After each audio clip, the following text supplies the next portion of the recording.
Have you ever heard the story of an Irish monk who may have reached America nearly 1,000 years before Columbus?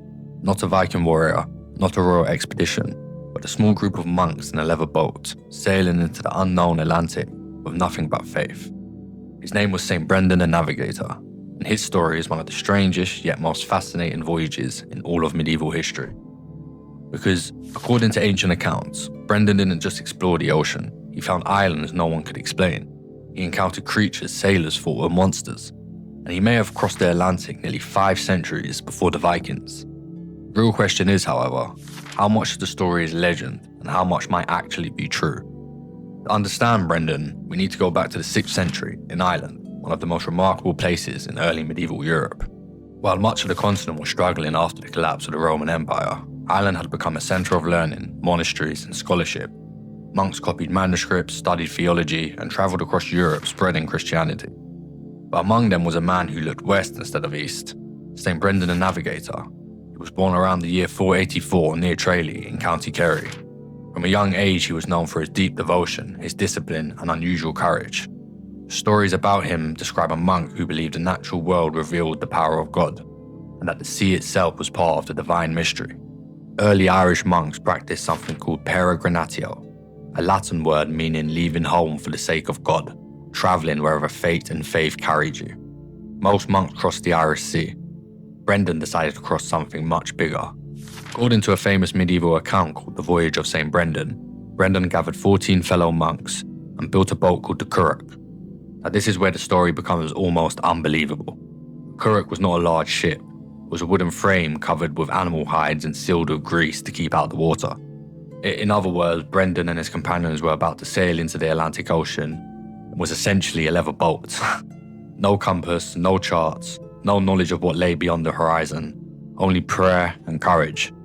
The voyage supposedly lasted 7 years, and during this time, Brenden's crew encountered a series of strange islands and mysterious events that would become legendary across Europe. On one island, they found an enormous sheep grazing peacefully, so large that the monks believed that this was part of a new heavenly land. On another island, they encountered silent monks who lived there for generations, praying continuously and never speaking.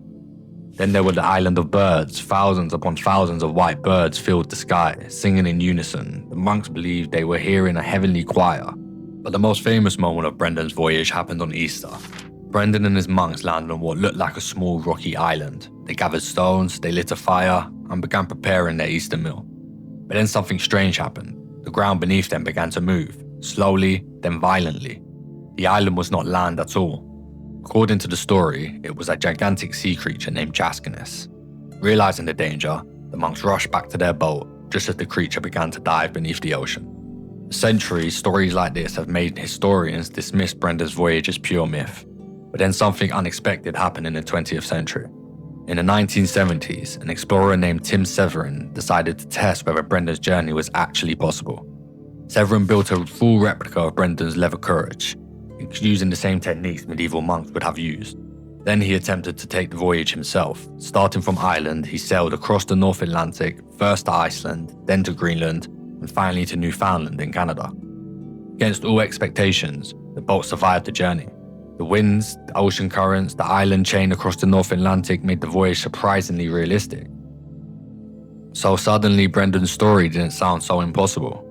In fact, many of the strange islands described in the medieval account began to resemble real places. Volcanic islands could match Iceland. Icebergs near Greenland might explain the crystal islands Brenden described.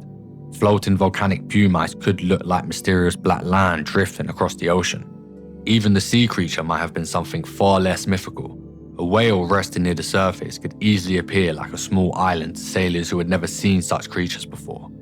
Which leads to an astonishing possibility. If Brenden followed that northern route across the Atlantic, he could have easily reached North America nearly 500 years before the Viking explorer Leif Erikson, and almost 1,000 years before Columbus.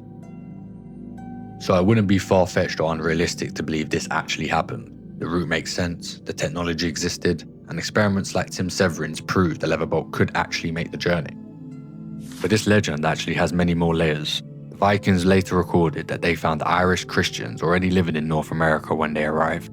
The sagas tell of an Icelander named Ari Marson, blown off course around 983, who landed among Irish-speaking people who held him captive. Another account from Eric the Reb describes captured natives, talking about a nearby land where people wore white robes, carried poles with cloths attached, very likely Christian monks. And if that wasn't enough of a mystery, the Navigator itself has these darker, almost hidden layers to it. Take the cannibalism theory, for example. There was a jester at the start of the voyage who showed up late and begged to join. The text keeps hinting that he was sent by God for a purpose. Some researchers believe the story is quietly telling us the crew ran out of food and the jester became the meal. Then later he described being martyred by devouring mice. Mice on an open ocean?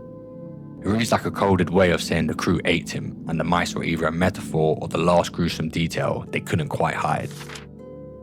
It turns the Saint's voyage into something far more human, far more desperate, and honestly way more believable. In my next video, I'm going to go much deeper into every single one of these clues. If you enjoyed this, smash the like button, subscribe, and hit the bell so you don't miss out. Thanks for watching.